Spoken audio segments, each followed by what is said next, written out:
The holy trinity of Bruce, Diana, and Clark all playing a game together, and with the pieces of themselves, so ironically, having an absolute blast. Before they can continue on with the game and Diana can make her roll, Lois asks, "Why is it so bright out?" And they all look and see. Absolute Darkseid has arrived in Gotham, Themyscira, the Rock of Eternity, and Oa, looking for vengeance. We all look and we see him strike down Bruce. We see him strike down other heroes. Full of rage and anger, Superman charges Darkseid, but absolute Darkseid ends Superman.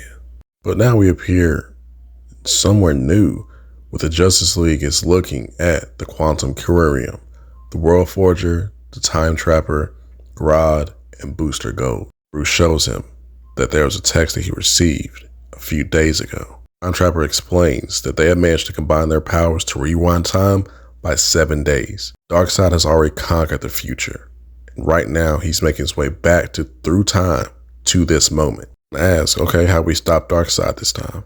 And they are told that they don't. Timekeeper explains, the timeline before you is the history of our universe.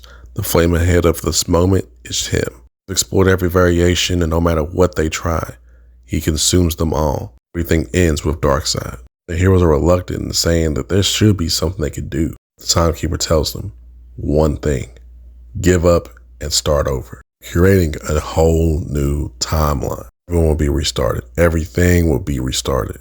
The timeline will be reabsorbed for a brief moment. Time Trapper explains that there are a few things that the World Forger will show you and that he will explain because the universe is full of mysterious energy. Since its inception, there's been two primal energies, twin energies, Alpha and Omega. Alpha is the energy of creation. All planets with life are sources of Alpha energy, except for Apocalypse. Apocalypse's infernal engine, a heart, runs on Omega energy, the energy of conquest, absorption, and control. Darkseid made the new universe. He placed a heart of Apocalypse in his primordial Earth center. All the Omega energy that flows into him makes him absolute, thus making him that universe's King Omega, the complete personification of all its Omega energy, a walking singularity that transforms all around him. Timekeeper is trying to do everything he can, but everyone must act quickly as possible. Houston asks, if there's a hard apocalypse forming at the center of Earth right now, couldn't we use it to transform one of us into something like him, a King Omega? Then tells Timekeeper, Booster Gold can probably do that. He's been trapped with Darkseid for years. Booster Gold reluctantly tells him, I don't think you comprehend what you be unleashing. Bruce tells him, so show us, World Forger. World Forger explains that the heart is a living sentient, reborn, and it would immediately seek a champion that's filled by conquest and conquest only. Heroes really aren't meant for that. Grodd says perfectly, soft as hell. Forge explains that it would make a test for you all. It would create a tournament. Each of these rings would be a high level of challenge. Flash tells him, we could take on some measly parademons. Not parademons, you idiot. Each other. You'll be competing with each other. Bruce asks, so if this person, if they do defeat Darkseid, they can bring all of it back on the other side. Everyone and everything that was lost. Go tells him, in theory, whoever wins should be able to reshape the universe however they want. He was like, why are you encouraging this? Go tells him, because I saw the terror that he is, Time Trapper. I was held prisoner in that absolute realm for years, eons. Maybe the only thing that can stop him is someone like him. Timekeeper then tells the heroes, fine, then answer me this, heroes. The heart responds only to Omega energy, the energy of conquest. Every ring you enter will test you further in strength, cunning, strategy, and to prevail, you must fill the heart's fire pits to match Darkseid's power, which means you must compete only to win. No mercy, no compassion. And you truly do that. Superman walks away. We're not doing this. Bruce and Diana begin to explain to him that this is the only way. And if other superheroes are involved in this, they know they can do whatever it takes to save the world, like always. Tell Clark that whoever wins, they all will win. Narrator talks about 1 week they have until the tournament starts. Mr. Terrific sends out the T-Spheres, world's most dangerous criminals, to cure the villains. They reach the villains appropriately, bit by bit, whether at Arkham Tower or Belle Reve Prison. Begin to use other technology that starts to kind of preserve everything, even if the universe is destroyed. Superman then tells the entire world at the United Nations building that they will do whatever it can to protect Earth and its people. Also explains that the Teen Titans will be left behind so that they can protect Earth while the other heroes are in the tournament. Day 3, after everyone preserved everything with the technology they can use, Day 4 is about family. Spending their lasting hours with family. Clark is still unsure about this. Unsure he can truly do what he usually does. And that's save the people, save Earth, and save the universe. Lois looks and tells him, "You can do this." 5th day, everyone began to prep.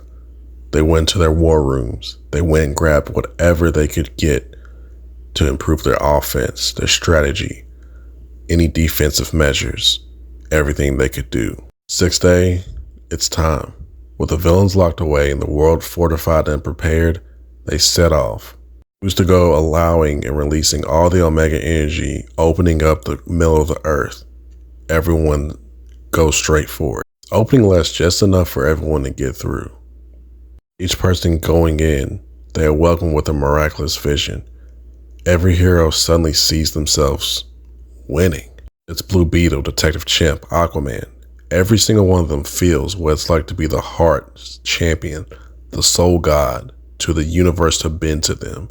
Just like that, the tournament is upon us. Superman wakes up from his vision and is almost hit by lightning as he sees these 3 beings tell them he must wait for all the combatants. And he sees everyone walk in, whether they have armor, weapons, whatever it takes to win this tournament. These big giants tell everyone that whoever crosses this gauntlet will move on to the next set of tournament.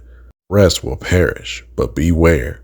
One wrong step and you may find yourself out. Best and Bionic Side begins to transform, but then is instantly killed off. And the giant commences the battle, and Supes is pissed and goes after the giant, knocking a tooth from him. Clark is shot in the back. Bruce tells Clark, "Get your head in the damn game." So all the heroes are going to do what they can to win. Damage touches a mind trap, and he's out. The hero touches a floor trap, and is out. Clark is flying because he sees this as a game.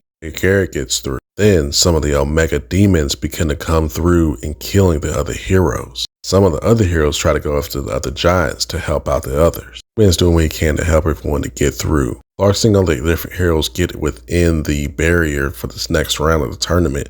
He doesn't see Bruce. He tells him, "Superman, focus. Need to stay." And Bruce is instantly stabbed through his Justice Buster armor. We see it was the Joker who killed him, and some other supervillains are not happy about what the superheroes did. Bit by bit, the different villains get within the tournament. Superman pissed, angry. He goes into the barrier, becoming the last of the 32 contestants in this tournament. We have our 32 contestants, and there is a substitute with Joker swapping in for Batman. Narration begins to talk and expose themselves as the heart of Apocalypse. You can tell the answer of who wins this. You know a lot of the twists and turns that await everyone, and there's so many, and so many surprises as well. Darkseid's 3 destroyers. The heart tells us that there's one final truth, that none of them win.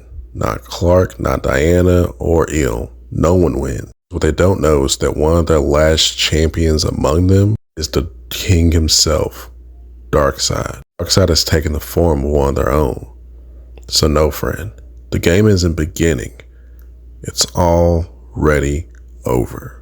I hope everyone enjoyed this read of DC KO issue 1. This was an absolutely amazing way to kick off a series.